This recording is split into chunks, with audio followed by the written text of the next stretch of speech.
গরমের দিনে বানিয়ে নিন সবজি দিয়ে মাংসের ঝোল। কিভাবে বানাবেন সেটা তো দেখাবই। প্রথমে কড়াই দিয়ে দেবো 1 কাপ সাদা তেল। তেলটা ভালো মতো গরম করতে বসিয়ে দেবো। এবার একটা মিক্সার বাটিতে দিয়ে দেবো 2টো পেঁয়াজ, 2টো টমেটো, পরিমাণ মতো আদা, 2টো রসুন আর 5-6টা কাঁচা লঙ্কা বেটে নেব। এদিকে তেলটা ভালো মতো গরম হয়ে গেছে। এবার আমি এখানে 500 গ্রাম কারি কাট করা চিকেন ব্যবহার করছি, সেটাই কিন্তু দিয়ে দেবো। একটু চিকেনটাকে ফ্রাই করে নেওয়ার জন্য, তাহলে কী হবে, একটু টেস্ট বাড়বে। দেখুন চিকেনটা ভাজতে ভাজতে বেশ চিকেনের কালারটা চেঞ্জ হয়ে গেছে। এবার দিয়ে দেবো 1 চামচ লবণ,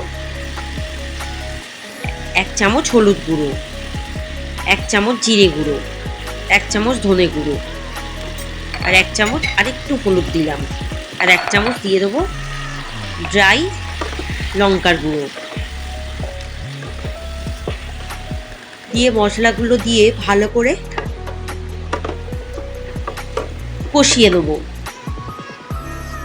এরপর দিয়ে দেবো আরও 1 চামচ লঙ্কার গুঁড়ো, দিয়ে ভালো করে এটাকে কষানোর পর দেখবো তেল ছাড়ছে, তখন ওই বাটা মশলাটা দিয়ে দেবো।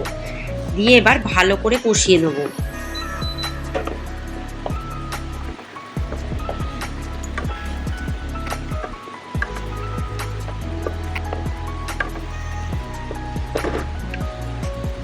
ভালো করে কষানো হয়ে গেলে তেল ছাড়লে আরও 1 চামচ লবণ দেব। দেখুন চিকেনের কালারটা বেশ চেঞ্জ হয়ে গেছে, বেশ তেল ছেড়েছে। এবার দিয়ে দেবো লম্বা লম্বা করে কাটা বিনস, গাজর, ক্যাপসিকাম আর আলু।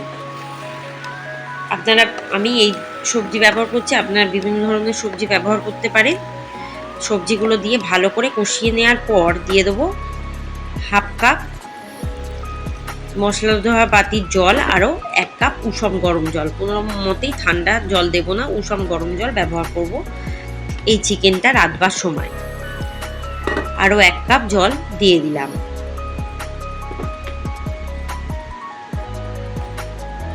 এবারে 1 চামচ নুন আর 1 চামচ চিনিও দিয়ে দিলাম। দিয়ে দেবো হাফ গন্ধরাজ লেবুর রস, খোসাগুলো এর মধ্যে দিয়ে দেবো, একটা সুন্দর ফ্লেভার আসবে।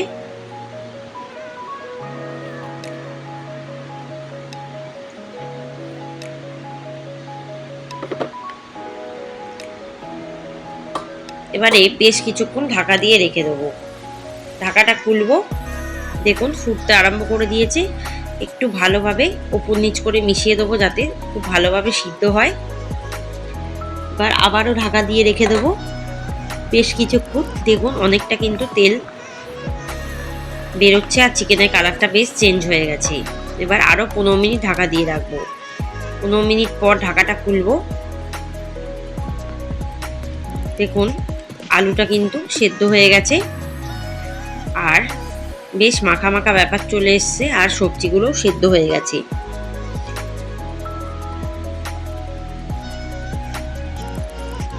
পনেরো মিনিট এটাকে ভাপে রান্না করব